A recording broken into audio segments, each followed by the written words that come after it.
to try to put your best big man to go at Zach Edey all the time and to try to stop him. Where Fairleigh Dickinson has had success, where Northwestern had success, and not many people paid attention to this, but had the pleasure of watching Purdue come into Arkansas for a preseason game. Arkansas won that game. All those losses came because the guards outplayed Purdue's guards, which honestly isn't that hard to do. Purdue's guard play has been extremely shaky the last 2 years, and I would like to see more Big Ten teams attack the guards instead of fully focusing on Zach Edey all the time. Good deal. Any final thoughts on the Big Ten before we head on down south to the SEC? All right, we're going to head on to the SEC here. Big conference here. Got Kentucky. You got all those big time contenders here. So I'm going to read off the standings right now. Not going to just say I'm just going to read off the records because there's only been one conference game played. So for all these teams, so not a big deal here. Tennessee at 11-3, 1-0 in conference. Auburn is 12-2. Alabama is 9-5. Kentucky is 11-2. South Carolina is 13-1. Georgia, the Bulldogs, are 11-3. LSU is 9-5. All those schools are 1-0 in conference play. All these schools are 0-1 in conference play. You have Mississippi State at 11-3. Texas A&M at 9-5, 0-1. Florida at 10-4, dropping a real good game against Kentucky. Arkansas is 9-5. Ole Miss is 13-1. Missouri is 8-6, and Vanderbilt is 5-9. So, guys, we're only a game into conference play, but we have a full body of work of non-conference play. So I'm going to turn the floor over to y'all, all y'all, of course, most of y'all, big SEC ties. So tell me who's been surprising, who's been disappointing for y'all. Yeah, I'll start out with that. One thing that's been disappointing for me is, or not for me personally, but just in general, is Alabama. They came in as a top 25 team. Had some big transfer portal additions like Grant Nelson from North Dakota State. And from every Alabama fan I know, they are fed up with Grant Nelson. They are sick of him. They're all, I mean, like if you look at Ken Palm rankings, their offense, it's incredible. Like they're averaging close to 90 points a game, maybe even over. Their defense, however, is absolutely atrocious. And I don't know if Nate Oates is going to be able to fix that in the second half of this season. I think they're going to see some improvement. I think they're going to get hot. I don't think this Alabama team has peaked yet, and especially after seeing them in person yesterday. Mark Sears is a stud. Like I really enjoy watching him play basketball. But they have not been what they were expected to be. I don't think they're ever going to get to what they were expected to be, but I think they can get close, especially once March comes around. And a team that's impressed me a lot. I mean, it's kind of hard for me to not say Auburn. Like I was hopeful that Auburn would be playing like this, but there's a lot of question marks coming into the season. Wendell Green Jr. was gone. Not many people were sure if that was a positive or a negative. He had some flashes of greatness. Sometimes he looked like prime Jared Harper from 2019. And then there were other times where he looked like he should be playing D3 basketball. He would take the most absurd shots of all time that were not going to go in, and they typically never would. Sometimes he could hit a shot from the logo, but he was very streaky. And with his streakiness gone, it seems like Auburn's overall streakiness has gone down a good bit as well, because Auburn in the past few years, very up and down team. Even the year they made the Final Four, and going back before that, most of the Bruce Pearl era has been very streaky Auburn teams. And if they catch fire at the right time, they can make a deep run. if they get cold at the wrong time, they're out in the second round, like we saw in 2022 when they had 2 lottery picks on their team with Jabari Smith and Walker Kessler. That was an incredible team, probably the overall best team that Auburn's ever had, but couldn't do anything in March because the depth wasn't as great that year and because of the streakiness that I already mentioned. This year, however, things have started to change a little bit. It seems like it's a much more consistent team. There's still a lot of holes in the team, especially the same weakness they've had for years now, and that is shooting free throws. Janai Broome has developed a good bit this year. He's become better at outside shooting in some aspects. He takes a lot more shots from outside, which I'm not sure if that's what I would personally want him doing, but sometimes it works. But he especially is not a great free throw shooter, and that could come back to bite Auburn really bad later in the season when they start playing more competitive teams, once they start playing Alabama, when they play Tennessee, when they play Ole Miss in a couple of weeks, and then when they get into March. If they don't iron that out, bad things are going to happen. You have to hit your free throws. But the thing that's impressed me the most about Auburn, as Brett has already mentioned at the beginning of this episode, is their depth.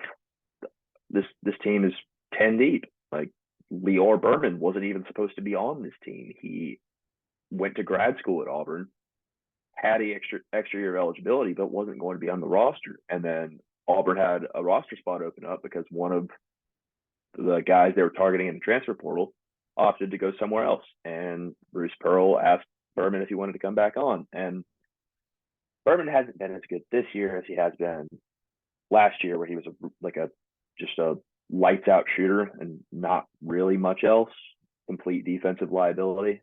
His outside shooting hasn't been as great this year, but having that 10th man could prove to be the difference if he gets hot at the right time. That's all I'm going to continue on with the Auburn train that Payne's starting. I think you look at their schedule, it lines up really favorably to push for the top spot in the SEC. If you have that team that shows up night in, night out, that beat Arkansas by 32, that beat Indiana by 28, and it's not the team that, showed up in Boone, North Carolina at App State, they're only playing Kentucky once at home. They don't have to go to Rupp Arena. And they're only playing Tennessee once. It is in Knoxville, but that lines up really, really well for them. And among the contenders, they probably have one of the easier schedules in the SEC. So I would think Auburn definitely has a good shot to push for the top spot in the SEC.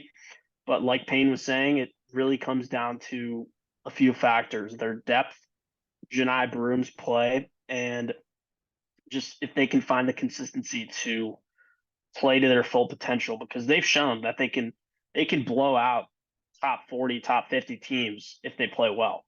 So this team's ceiling is probably a top 10 team in the country if everything goes according to plan. Yeah, and I kind of want to push on with what you're starting to talk about there, Nick, which is that the SEC really interests me. Apart from Vandy, I don't have necessarily have a horse in the race of the SEC, but I think that is the most up in the air Power Six conference regular season title as it stands right now. I really couldn't tell you who's going to win it. I think Auburn has a real shot at it. I think Tennessee has a real shot at it. I think Kentucky has a real shot at it. I even think there are some other dark horses in play. And I think that there's a lot we don't know. There's a lot of questions, to both Nick and Payne's points about questions about Auburn, how consistent they can play, given that we know they have a very high ceiling. Questions about what Kentucky will look like as their bigs continue to develop. Questions about if, and I'm going to get some maybe some criticism from Tennessee fans, but they are famously very forgiving and easygoing, so I should be fine. If Rick Barnes is any good as a coach, I personally don't think he is. I think that he's an outstanding recruiter and not a very good game coach. But we're going to see what team kind of has the most grittiness and really is able to dig it out the most in the SEC. I think it's going to be a really entertaining title race this year.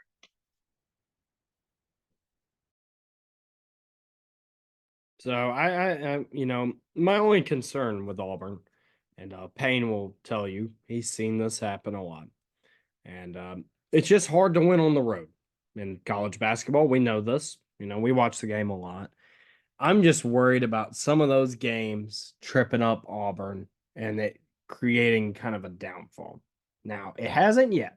I was worried about that with the App State loss. I thought that was a weird game, and Auburn just shot as horrible as it probably could have, but yet only lost by 5. But like you said, very favorable. Get your away game. You're going to Vanderbilt. That's not going to be terribly difficult. Got to go to Coleman Coliseum, Alabama. They'll be there in their hard hats. Mississippi State. That's not too bad. Ole Miss. Auburn has historically played horrible against Ole Miss. Payne knows this. They have always played bad against Ole Miss. At Florida, Auburn has struggled at Florida. Georgia, they're typically 50-50 on that. Playing at Tennessee is not favorable. And playing at Missouri, another team that Auburn just really struggles to play on in the road. So that's my only concern with Auburn. They definitely could win the conference. They really could. I wasn't that impressed with Kentucky. But I think they have a shot if they just minimize the damage, because let's be real here, Auburn's not going to win every single game. That's just unlikely in college basketball. But they can do a good job of minimizing the damage, and they can take home another regular season title under Bruce Pearl. So now, Jackson, you got anything to say about Arkansas or anything else about the SEC? Yeah, I'll add on. I'm not going to talk about Arkansas. I've already talked about them in that segment earlier. I do want to go ahead and talk about Kentucky. Obviously, they can beat anybody in the country. Sadly for them, they're very young. And in today's college basketball, I think that matters more than ever. We've always known that older teams tend to have more experience and do better. But with the transfer portal, we're now seeing the best talent from all around the country come into these top conferences. And now you have the older guys that are the best guys in the country instead of just who have been in the program. Therefore, I like Tennessee to win the conference as of right now. I love their talent.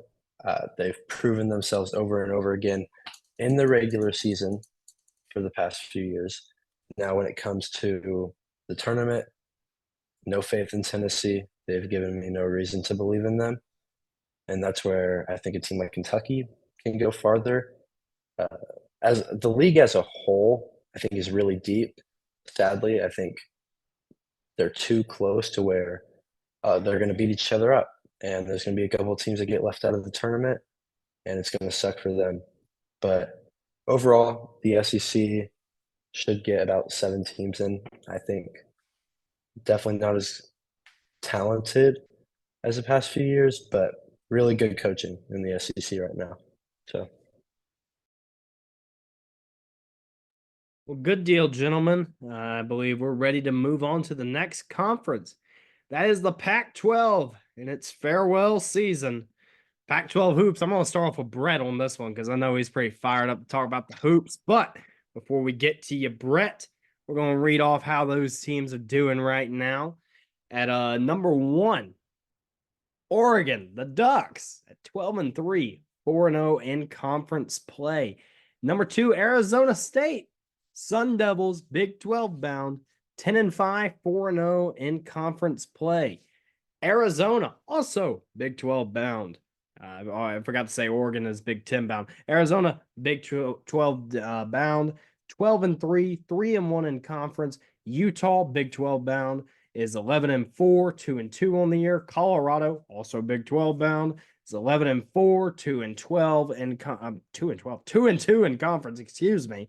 USC, Big 10 bound, is 8-7 overall, 2-2 in conference play. Stanford is ACC bound. Take that for whatever it's granted, and is 7-7 on the year, 2-2 in conference play. Washington, the Huskies, Big 10 bound, is 9-6 overall and 1-3 in conference play.